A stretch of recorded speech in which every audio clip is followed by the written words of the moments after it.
Shalom saudara dan saudari, selamat datang kembali. Kamu termasuk orang yang mau diajar?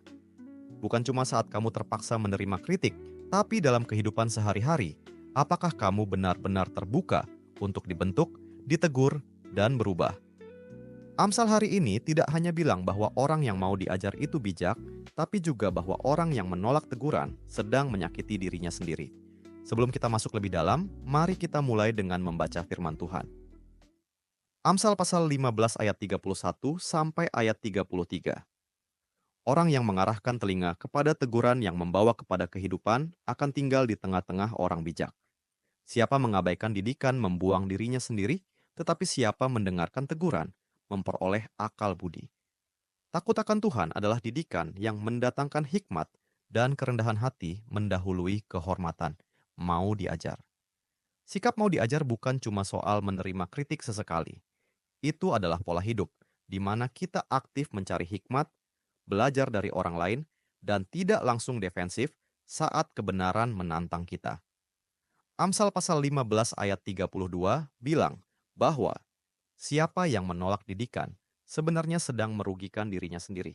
Kenapa? Karena dia menutup pintu pertumbuhan. Dia menolak teguran yang justru bisa menyembuhkan, memperbaiki, dan memajukannya. Lalu bagaimana kita bisa menjadi pribadi yang mau diajar? Jawabannya ada di Amsal pasal 15 ayat 33. Dengan takut akan Tuhan. Takut di sini bukan panik, tapi rasa hormat yang penuh kepercayaan dan kesadaran bahwa Tuhan lebih tahu. Saat kita merendahkan diri di hadapan Tuhan, barulah kita bisa menerima didikan. Dan dari kerendahan hati itu, muncul kehormatan sejati. Di tingkat yang paling dalam, sikap mau diajar adalah pintu masuk keselamatan. Dalam Kisah Para Rasul pasal 11 ayat 18, Matius pasal 4 ayat 17, dan Lukas pasal 13 ayat 18:3, kita dipanggil untuk bertobat. Bertobat adalah bentuk paling nyata dari hati yang mau diajar, mengakui kesalahan, dan menyerahkan diri kepada Yesus. Dan apa hasilnya? Dalam Yohanes pasal 17 ayat 20 sampai ayat 26, Yesus berdoa agar kita bersatu dengannya dalam kemuliaan, kemuliaan kekal, karena kita dikasihi dan disatukan dengan Tuhan selamanya. Inilah pola kerajaan Allah. Orang yang merendahkan diri justru akan dimahkotai oleh Tuhan dengan kehormatan sejati. Mari kita berhenti bentar dan mikir. Apakah orang lain akan menggambarkan kamu sebagai pribadi yang mau diajar, atau sebagai orang yang keras kepala dan penuh opini sendiri?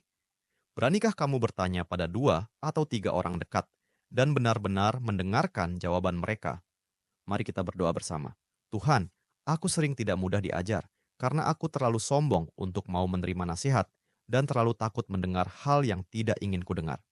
Maka ingatkan aku akan kebesaran-Mu supaya aku merendahkan diri. Dan ingatkan aku bahwa Injil itu sendiri, sumber sukacitaku dan hidupku, dulu adalah sesuatu yang tidak ingin kudengar. Amin. Terima kasih telah bergabung dalam pembelajaran Alkitab hari ini. Jika Anda merasa diberkati melalui firman ini, bagikan kepada keluarga dan teman-teman Anda. Jangan lupa untuk like video ini, tinggalkan komentar, dan subscribe channel kami agar kita dapat terus belajar dan bertumbuh bersama dalam firman Tuhan. Tuhan Yesus memberkati.